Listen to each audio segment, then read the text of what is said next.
दिवस झाले. 10 दिवसाचं झालंय. आता आपल्याला एक महत्वाचं काम करणं आहे. आपण एक तर जवळ लागवड केली, हो बरोबर हो. आहे. जवळ लागवड केल्यामुळे काय झालं की ते दाटतंय, दाटते. जास्त दाटत. हो तर आपल्याला याची जी ब्रांचिंग आहे हो ही जी पहिली येणारी ब्रांच हो ही ब्रांच आपल्याला काढून टाकायची. ही का काढायची आपल्याला? आता एक 5 ते 6 दिवसाच्या नंतरला याला कट करून घ्यायची, व्यवस्थित याला कट करायची. याला काढून टाकायचं मेन कारण काय आहे हा. की ही वाढल्याच्या नंतरला तुम्ही आता जुने टोमॅटोचे शेतकरी, हो हो तुम्ही नॉर्मल बघितलंय का की याला किती फळं येतात? हो ना, 10-12च्या वर जास्त येणार. जास्त येत नाही. जास्त त्याच्यानंतरला फळ फळ लागत पण नाही.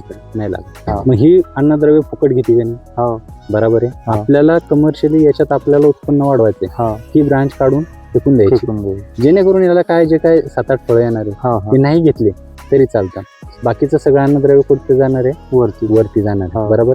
बरं, दुसरा फायदा याचा काय होईल की ही ब्रांच काढल्यामुळं की याच्यात मोकळी हवा खेळती रे. हा राईट. हा. मोकळी हवा खेळल्यामुळं काय होईल, पुढे जाऊन पुढे चालून जो ब्लाईट येणार आहे, जे रोग येणार आहेत, जो अर्ली ब्लाईट येणार, लेट ब्लाईट येणार, जे रोग येणार आहेत ना, ते थोडेसे हवा खेळती राहिल्यामुळं जमिनीतले इथल्या आसपासमध्ये मोकळी हवा खेळल्यामुळं थोड्याशा डिसीजेस कमी होईल.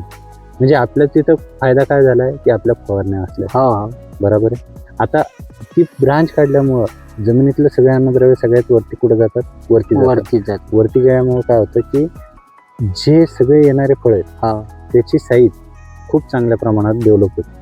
तर ही झाली थोड्याफार प्रमाणात टोमॅटोची थोडीशी ब्रांचिंग कट केल्याच्या नंतरला ग्रोथ वाढती पण चांगली. दुसरी गोष्ट अशी आहे की आता सध्या ह्या प्लॉटमध्ये तुम्ही जे लागवड केली, ही लागवड केल्याच्या नंतरला हे पन्नी फाडल्याच्या नंतरला इथं मोकळी जागा, पन्नी तपती आहे, तपल्याच्या नंतरला हवा कुठून येते? गरम हवा इथून येते. बरोबर. याच्या जर कधी याच्या स्टेमला लागली तर इथं काय होतोय, चटका बसतोय. चटका बसल्याच्या नंतरला हे इकडे कुठेतरी बघितलं, त्या तिथे येते. तर ते काय करतंय, मान टाकून देतंय खाली. इथून पूर्ण असं कट झाल्यासारखं वाटतं. ते आपल्याला वाटतंय की बाबा डॅम्पिंग ऑफ आहे का? तो रोग नाही, तो चटका लागल्यामुळे काय होतं की ते फक्त पडतं आणि ते झाड जळून जातं तिथे. त्यामुळे काय करा, एक तर याच्यात माती भरून द्या आणि आता इकडे असे जसं तुम्हाला मी असे करून दाखवते, असे थोडेफार छिद्र करायचे, जेणेकरून गरम तापलंय इकडच्या हवा बाहेर निघून